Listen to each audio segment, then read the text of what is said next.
Hello guys, এই ব্লগটা বানাচ্ছি অনেক দিন পরে। তোমরা দেখতে পারছো আমরা গাড়ি করে যাচ্ছি, ভোর তখন ছিল 4টা।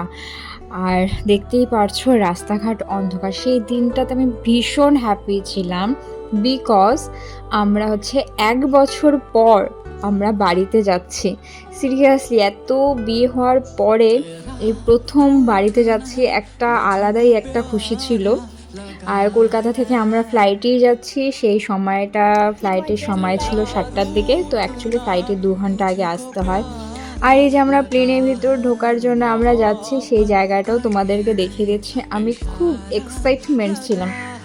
আর সিরিয়াসলি আর প্রতিটা মেয়েই চায় যে বিয়ের পর বাপের বাড়ি যেতে, কিন্তু আমার যাওয়াটা হয়ে গিয়েছে 1 বছর পর। সবার মতো আমি তাড়াতাড়ি যেতে পারিনি। ওই যে দিরাগমন করার পরে যে চলে এসেছি জানুর সাথে ইন্দোরে, তারপরে ওর কাজের জন্য চলে আসলাম কলকাতায়, তারপরে অ্যাট লাস্ট আমি বাড়িতে যাচ্ছি। আর এই কথা বলতে বলতে দেখো 1 ঘন্টা পরে আমরা বাগডোগরা এসে পৌঁছেছি। সেখান থেকে আমরা ক্যাব করে যাচ্ছি মালবাজার, যেহেতু বাগডোগরাটা একটু শিলিগুড়ির দিকে, একটু ভেতরের দিকে।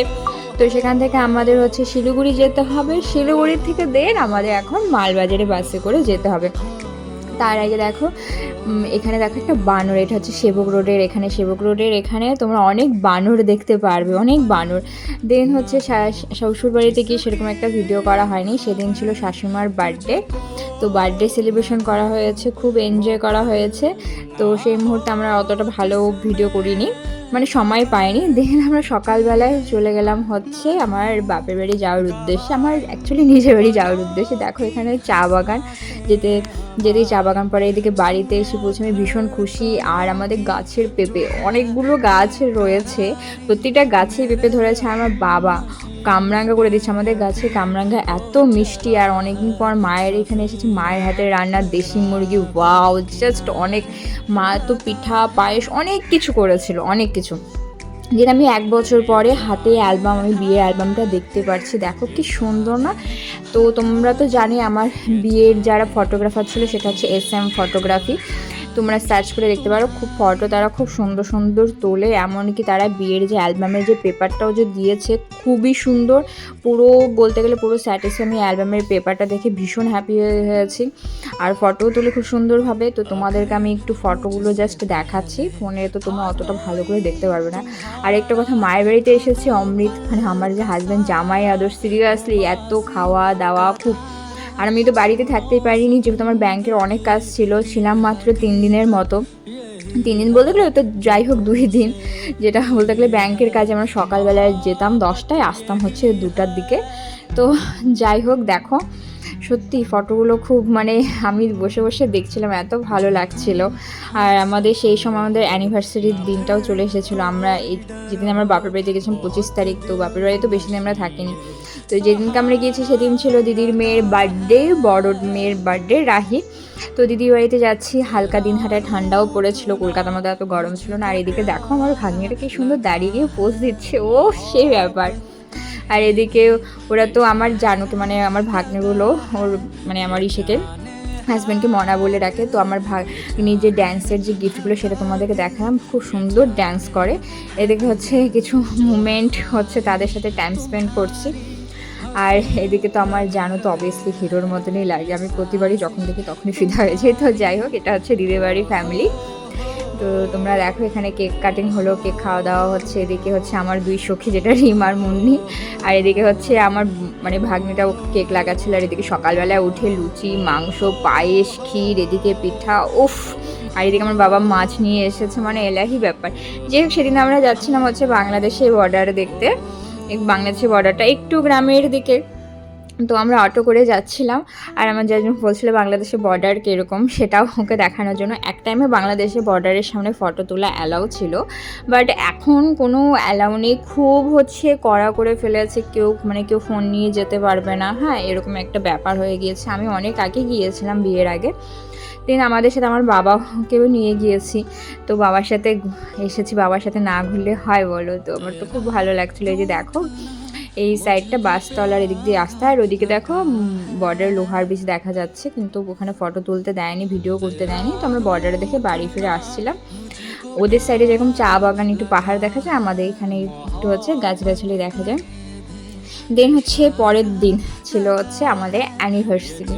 তো অ্যানিভার্সারির জন্য আমরা পুজো দিতে যাচ্ছিলাম। পুজো দিয়ে যাওয়ার পর আমরা হচ্ছে মেকআপ করতে যাই। আমার সাথে আমার দিদির একটা ননদ যায়, আমার অ্যাকচুয়ালি বান্ধবী হয়ে গিয়েছে। এই যে সেই ননদ রিম, যাক তাকে দেখতেই পারছো। আর এদিকে হচ্ছে এত সুন্দর করে আমাকে সাজানো হয়েছে। যে সাজিয়েছে সে হচ্ছে অঙ্কিতা সাহা, যে আমাকে বিয়ের দিনও সাজিয়েছিল। খুব সুন্দর সাজিয়েছে। আর আমার জানু তো আমাকে দেখে পুরো অবাক হয়ে গেছে। আমি খুব সাজানোটা নিয়ে খুবই স্যাটিসফাই ছিলাম। আর বাড়িতেই করা হয়েছে। আর এইদিকে আমি জানুকে হচ্ছে সাজিয়ে দিচ্ছিলাম। আমার জানু ওয়েট করেছিল যে কতক্ষণে আমার হানি আসবে আমাকে সাজিয়ে দেবে।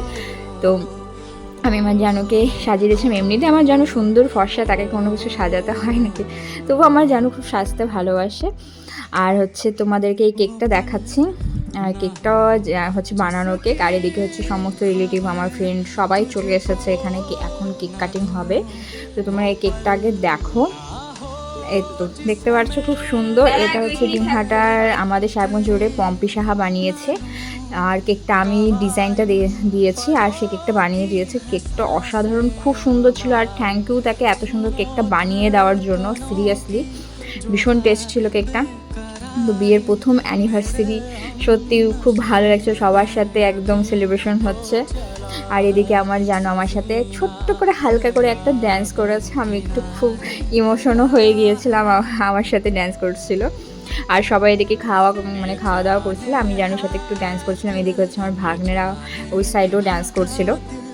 একটা স্পেশাল মোমেন্ট ছিল। আর এতদিন পরে বাপের বাড়িতে যাওয়া, আরও অনেক ভিডিও ছিল, সব ভিডিও তো দেওয়া তো যায় না, অনেকটাই বড় হয়ে যায়। তো যেসব জিনিসগুলো কিছু কিছু স্পেশাল মোমেন্ট ছিল সেই সব জিনিসগুলো তোমাদেরকে দেখিয়েছি।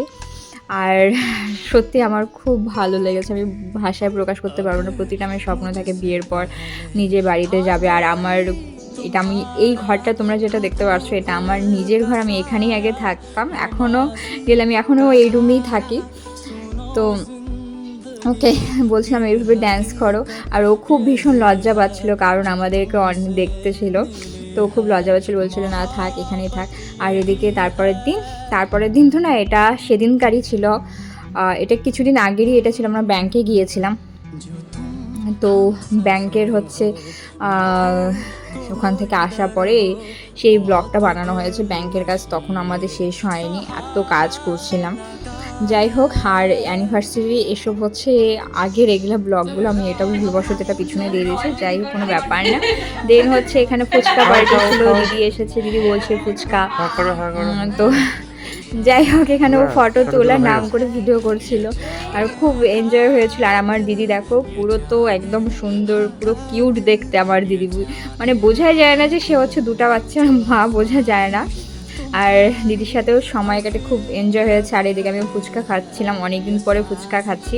অনেকদিন পর না, কলকাতাও খেয়েছি, বাট বাড়িতে বসে সবার সাথে খাওয়াটা একটা আলাদাই মজা। তারপরে রাত্রেবেলাতে এরকম হাসি ঠাট্টা তামাশা। আর পরের দিন ছিল আমাদের এখান থেকে দিনহাটা থেকে যাওয়ার পালা। আর সেই দিন আমি আর ভিডিও করিনি। এখানে আমার ব্লগটা শেষ।